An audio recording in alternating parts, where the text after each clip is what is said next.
এই মুহূর্তে গাজীপুরের দুর্ঘটনাস্থলে আছেন সহকর্মী রাজিবুল হাসান, সরাসরি যাচ্ছি তার কাছে। অবশেষে ৩২ ঘন্টা পর এখান থেকে যে অবশিষ্ট দুটি ইঞ্জিন এবং একটি ওয়াগান সেটি উদ্ধার করে নিয়ে গেছে রেলওয়ে কর্তৃপক্ষ এবং তারপর এখন কিন্তু ট্রেন চলাচল শুরু হয়েছে।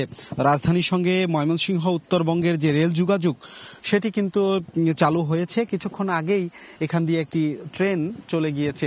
আপনাদের একটু দেখানোর চেষ্টা করছি, এই লাইনে কিন্তু গতকাল যে দুর্ঘটনা ঘটেছিল সেই দুর্ঘটনার পর থেকে গতকাল অর্থাৎ 10টা 35 মিনিটে এই দুর্ঘটনাটি ঘটে এবং পরবর্তীতে দিনভর অভিযান করে এবং রাতভর যে উদ্ধার কাজ করে এই করার পরেও কিন্তু আজকে সারা দিন তারা উদ্ধার তৎপরতা চালায়।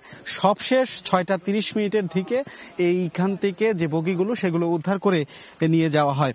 এখন যেটি বলছি যে এই যে দুর্ঘটনা, এই দুর্ঘটনার পরপর কিন্তু যেহেতু এত বড় একটি লাইন ঢাকা ময়মনসিংহ এবং উত্তরবঙ্গের সঙ্গে, এইখান দিয়ে কিন্তু প্রতিদিন যে 44টি ট্রেন দিনরাত যাতায়াত করে সেই সকল ট্রেনের কিন্তু শিডিউল বিপর্যয় হয়েছে এই দুর্ঘটনার কারণে। কারণ দুইটি লাইনের জায়গায় যখন একটি লাইন পুরোপুরি বন্ধ ছিল তখন সেই জায়গার ট্রেনগুলো কিন্তু বিভিন্ন স্টেশনে আটকা পড়েছে এবং আশপাশে জয়দেবপুর স্টেশনের আগে রাজেন্দ্রপুর স্টেশন, শ্রীপুর এবং টঙ্গী আশপাশের বিভিন্ন স্টেশনে যেমন আটকা পড়েছে ট্রেন, শিডিউল অনুযায়ী আসতে পারেনি, তেমনি কমলাপুর স্টেশনেও কিন্তু আমরা বারবার আপনাদেরকে দেখাচ্ছিলাম সেখানে মানুষের কি পরিমাণ দুর্ভোগ এখন পোহাতে হচ্ছে।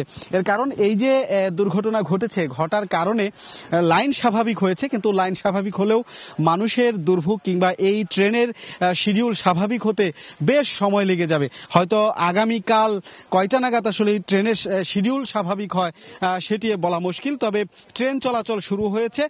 যে লাইনে আসলে বগি পড়েছিল, দুটি ট্রেন দুর্ঘটনায় কবলে পড়েছিল, সেই ট্রেনগুলো উদ্ধার করে নেওয়া যাওয়া হয়েছে এবং এখন এই দুইটি লাইনই এখন ফাঁকা রয়েছে এবং স্বাভাবিক রয়েছে। মোটামুটি গাজীপুরের যে জয়দেবপুর দুর্ঘটনা, রেলের যে দুর্ঘটনা এবং তার পরবর্তী যে পরিস্থিতি, এই ছিল আমার কাছে থাকা সবশেষ তথ্য।